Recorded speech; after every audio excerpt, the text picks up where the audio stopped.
Munugode MLA Rajagopal Reddy వినూత్న రీతిలో నియోజకవర్గ వ్యాప్తంగా కూడా విలేజ్ డెవలప్మెంట్ కమిటీలు వేసి కూడా నియోజకవర్గాన్ని పూర్తి స్థాయిలో ఆదర్శంగా తీర్చిదిద్దుతానికి కూడా కంకణం కట్టుకోవడం జరిగింది. ముందు ఎన్నికల హామీలో భాగంగా ప్రతి గ్రామంలో కూడా బెల్ట్ షాపులన్నీ పూర్తిగా నిర్మూలిస్తామని కూడా ఆ నియోజకవర్గ వ్యాప్తంగా కూడా ఒక ప్రచారం అయితే నిర్వహిస్తున్నారు. మనతో మాట్లాడడానికి ఎమ్మెల్యే రాజగోపాల్ రెడ్డి ఉన్నారు. చెప్పండి, మొదటగా మీరు నియోజకవర్గంలో పూర్తిగా బెల్ట్ షాపుల నిర్మూలనని కంకణం కట్టుకున్నారు, ఏంటి పరిస్థితి? అంటే ఇది గతంలో కూడా మేము ఎన్నికల సందర్భంగా కాంగ్రెస్ పార్టీ కూడా మేనిఫెస్టోలో పెట్టింది. ఒక విడుదల వారీగా మద్య నిషేధం కాదు కానీ మద్యాన్ని కొంచెం కంట్రోల్ చేయాల్సిన అవసరం ఉంది. ఎందుకంటే ఈ మద్యం అనేది గ్రామాల్లో విచ్చలవిడిగా దొరకడం వల్ల చాలా మంది పేదలు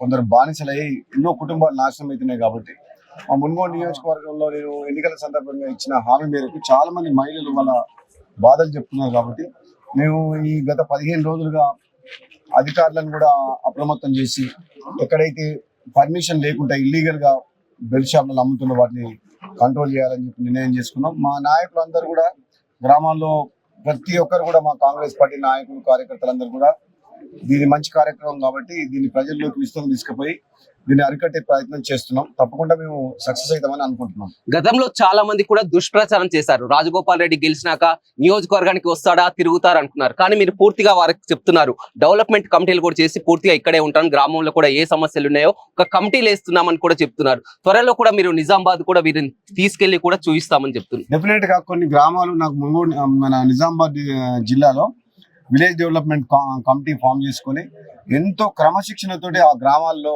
ఆ కమిటీలు పనిచేస్తున్నాయి. అక్కడ ఎవరన్నా తప్పు చేస్తే ఆ విలేజ్ డెవలప్మెంట్ కమిటీ కూర్చొని పోలీస్ స్టేషన్ తో సంబంధం లేకుండా కూడా వాళ్ళకు జరిమానా విధిస్తుంది. విలేజ్ డెవలప్మెంట్ కమిటీ ద్వారా గ్రామంలో ఉన్న ధనవంతులు ఎవరు ఉంటే విరాళాలు సేకరించి విలేజ్ డెవలప్మెంట్ కూడా చేస్తుంది. ఆ గ్రామంలో పేదవాళ్ళు ఉంటే కూడా విలేజ్ డెవలప్మెంట్ కమిటీ ద్వారా పేదవాళ్లకు సాయం చేస్తుంది. సో అటువంటి కేస్ స్టడీస్ ఒక 2 నుంచి 3 గ్రామాలని మా మునుగోడు నియోజకవర్గం నుంచి తీసుకుపోయి దాదాపు 10 బస్సులలో పోవాలని నిర్ణయించినాం. ఈరోజు తప్పకుండా జనవరి 2nd వీక్ లో మోస్ట్లీ మేము ఆ విలేజ్ తీసుకొని పోయిస్తాం.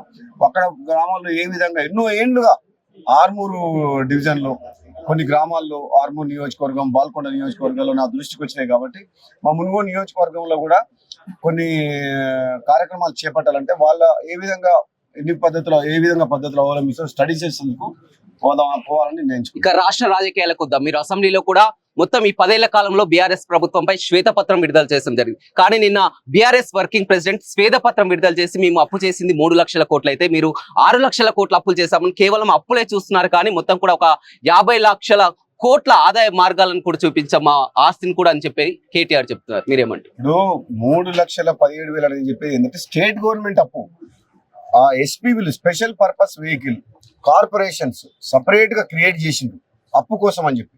అవి ఎఫ్ఆర్బిఎం కు సంబంధం లేకుండా డైరెక్ట్ గా ప్రైవేట్ బ్యాంకుల నుంచి, పవర్ ఫైనాన్స్ కార్పొరేషన్ నుంచి, రూరల్ ఎలక్ట్రికల్ కార్పొరేషన్ నుంచి ఈ విధంగా ఇంకొక 3 లక్షల కోట్లు తీసుకున్నారు. కాబట్టి మొత్తం 6,70,000 కోట్లు అనేది రాష్ట్రానికి సంబంధించిన సంస్థలకు, రాష్ట్ర ప్రభుత్వానికి, రాష్ట్ర సంస్థలకు కూడా ఉన్నది. కాబట్టి టోటల్ అప్పు 6,70,000 ఉందని చెప్పినాం. మేము రాష్ట్రం ఒకటి అనేది సపరేట్ కాదు.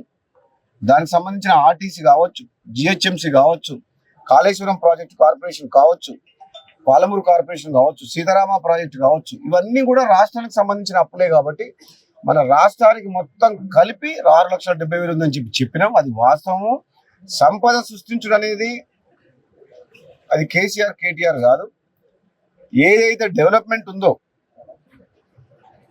ఔటర్ రింగ్ రోడ్ కానీ, ఎయిర్పోర్ట్ కానీ, హైటెక్ సిటీ ఫైనాన్షియల్ డిస్ట్రిక్ట్ కానీ, ఇవన్నీ కాంగ్రెస్ పార్టీ ప్రభుత్వం ఉన్నప్పుడు చేసిందే. కొత్తగా వీళ్ళు వచ్చి ఏం చేసింది లేదు. ఈ రోజు పెట్టిన పవర్ ప్లాంట్స్ ఏదైతే ఉందో గతంలో కాంగ్రెస్ పార్టీ ఉన్నప్పుడు చేసిన ప్రణాళికలే ఈ రోజు వాళ్ళు ఫ్రీ పవర్ ఇవ్వగలిగిండ్రు. వాళ్ళు వచ్చిన రోజు నుంచి ఫ్రీ పవర్ ఇస్తున్నారంటే దానికి ఆలోచన, దాని ఫౌండేషన్ వేసింది ఎవరు? కాంగ్రెస్ పార్టీ హయాంలోనే. వాళ్ళు చేసింది అప్పులు. అభివృద్ధి పేరు మీద కాళేశ్వరం ప్రాజెక్టు మీద అప్పులు చేసిండ్రు, ప్రాజెక్టు కూలిపోయింది. యాదాద్రి పవర్ ప్లాంట్ అనేది చాలా బడ్జెట్ పెరిగిపోయింది ఎస్టిమేషన్. అది దానికి 7 రూపాయలు యూనిట్ పడుతుంది. బయట మార్కెట్లో 4 రూపాయల 50 పైసలు దొరుకుతుంది పర్ యూనిట్ ఓపెన్ మార్కెట్లో. సో వాళ్ళు చేసింది అభివృద్ధి అనే పేరు మీద వాళ్ళ కమిషన్ల కోసం టిఆర్ఎస్ నాయకులు టిఆర్ఎస్ ప్రభుత్వం దోసుకుని తప్పితే నిజంగా అభివృద్ధి అనేది ఎక్కడ జరగలేదు. అంటే ఈ ఇచ్చిన హామీలన్నీ కూడా నెరవేర్చలేకనే ఈ విధంగా అప్పులన్నీ కూడా చేస్తున్నారని కూడా విమర్శలు చేస్తున్నటువంటి. ఇప్పుడు మేము ప్రభుత్వము చేపట్టేవాడికి రాష్ట్రంలో ఉన్న పరిస్థితులని ప్రజలకు తెలపాల్సిన బాధ్యత మా ప్రభుత్వం మీద ఉంది. మేము ఎన్నికల మేనిఫెస్టోలో చెప్పిన హామీలన్నిటికి కూడా విడతల వారీగా మేము వాటిని అమలు చేసే బాధ్యత మా మీద ఉంది. కానీ ప్రజలకు నిజాలు తెలవాలి. ఈ రాష్ట్ర ప్రభుత్వం చేసిన నిర్వాహకం వల్ల 10 ఏళ్ల పాపలో అవినీతి ఏ విధంగా జరిగింది, అభివృద్ధి పేరు మీద ఎన్ని లక్షల కోట్లు దోపిడీ అయింది, వాటి మీద జ్యుడిషియల్ ఎంక్వైరీ చేసి ఎక్కడెక్కడ పొరపాటు జరిగినాయి, ఎక్కడెక్కడ దోపిడీ జరిగిందని కూడా బయటికి తీసుకొస్తామని చెప్పి ప్రజలకు చెప్తున్నాం. వాళ్ళు అది జీర్ణించుకోలేకపోతున్నారు, భయపడుతున్నారు. వాళ్ళు ఇవన్నీ నిజాలని బయటకు వస్తే రాబోయే రోజుల్లో. ఇక చివరిగా నియోజకవర్గంలో చూస్తే ఏళ్ల తరబడి కూడా ఏదైతే సాగునీటి ప్రాజెక్టులు పెండింగ్ లో ఉన్నాయో అవన్నీ కూడా పూర్తి అయ్యే తప్పకుండా ఇప్పుడు చెర్లగూడెం రిజర్వాయర్, కృష్ణరాంపల్లి రిజర్వాయర్, ఉదయం సముద్రం ప్రాజెక్టు, డిండి లిఫ్ట్ ఇరిగేషన్ స్కీమ్ కంప్లీట్ కావాలంటే పాలమూరు రంగారెడ్డి ప్రాజెక్టుకు ఫస్ట్ ఎన్విరాన్మెంట్ క్లియరెన్స్ లేదు, సిడబ్ల్యూసి పర్మిషన్ లేదు. ఎక్కడి నుంచి హెడ్ వర్క్స్ అంటే సోర్స్ ఆఫ్ వాటర్ నార్లాపూర్ నుంచి తీసుకురావాలన్నా వట్టెం రిజర్వాయర్ నుంచి తేవాలన్నది ఇంతవరకు డిసైడ్ కాలేదు. సో ఇటువంటి కొన్ని టెక్నికల్ సమస్యలు ఉన్నాయి, కొన్ని డిసిషన్స్ ఉన్నాయి. ఉత్తమ్ కుమార్ రెడ్డి గారు ఇరిగేషన్ మినిస్టర్ గారు మేము అందరం రివ్యూ చేసినాం నల్గొండ జిల్లా ప్రాజెక్టుల గురించి. మీ అందరూ తెలుసు, ఆల్రెడీ నల్లగొండ జిల్లా ప్రాజెక్టుల గురించి 5 మంత్రులను కలిపి ఈ జిల్లాని సస్యశ్యామలం చేయాలంటే ఎస్ఎల్బిసి సొరంగ మార్గం తొందరగా కంప్లీట్ చేయాలి, డిండి లిఫ్ట్ ఇరిగేషన్ కంప్లీట్ చేయాలి, మిగతా ప్రాజెక్టులు కూడా కంప్లీట్ చేయాలని చెప్పి నిర్ణయం చేసినాం. తప్పకుండా మా జిల్లాకు, ఉమ్మడి జిల్లాకు ఉత్తమ్ కుమార్ రెడ్డి గారు ఉన్నారు కాబట్టి తప్పకుండా ఈ జిల్లాని రాబోయే 5 ఏళ్ల కాలంలో ఇరిగేషన్ ప్రాజెక్టులన్నీ కంప్లీట్ చేసి ప్రతి ఎకరానికి సాగునీరు ఇస్తాం.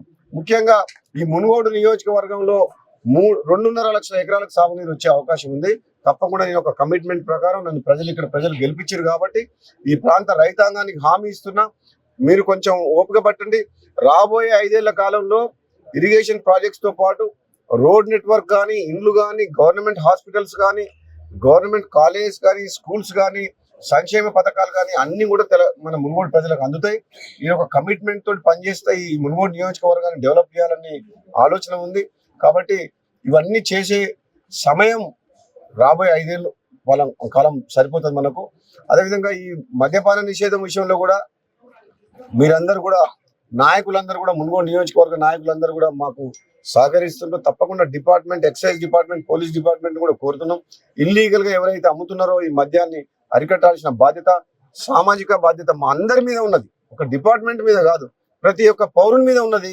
ఇది ఎన్నో కుటుంబాలు నాశనం అవుతున్నాయి కాబట్టి తప్పకుండా బెల్ట్ షాప్ల విషయంలో చాలా కఠినంగా వ్యవహరించి ఎన్నో కుటుంబాలని కాపాడాలని నిర్ణయం చేసుకుంది. త్వరలో ఎంపీ ఎన్నికలు కూడా రాబోతున్నాయి. ఎంపీ ఎన్నికలు ఎలా ఉండబోతుంది కాంగ్రెస్ పార్టీ నాకు తెలిసి 16 సీట్లు ఈసారి కాంగ్రెస్ పార్టీ స్వీప్ చేస్తారు తెలంగాణలో. అంటే కేసీఆర్ మొన్న దెబ్బతిన్నాం, ఖచ్చితంగా ఎంపీ అత్యధిక స్థానాలు గెలుచుకుంటామని ఆయన నాకు తెలిసిన పార్టీ కేసీఆర్ రిటైర్డ్ అయితే బెటర్, ఫామ్ హౌస్ పోయి ఇప్పటికైనా. కేటీఆర్ అమెరికా పోతే బెటర్. హరీష్ రావుకి అయితే ఆ పార్టీ ప్రాముఖ్యం లేదు కాబట్టి డెఫినెట్ గా కాంగ్రెస్ పార్టీకే ఫ్యూచర్ ఉంది తప్పితే ఇక్కడ తెలంగాణలో బీఆర్ఎస్ పార్టీ ఎప్పుడైతే భారత రాష్ట్ర సమితి అని పేరు పెట్టిందో అప్పుడే కథం అయిపోయింది వాళ్ళ పని. తెలంగాణ ప్రజలతోటి బంధం, ఎమోషనల్ బాండింగ్ ఏదైతే ఉందో, తెలంగాణ పేరు ఎప్పుడైతే తీసేసిరో టీఆర్ఎస్ అని అప్పుడే వాళ్ళ పని అయిపోయింది.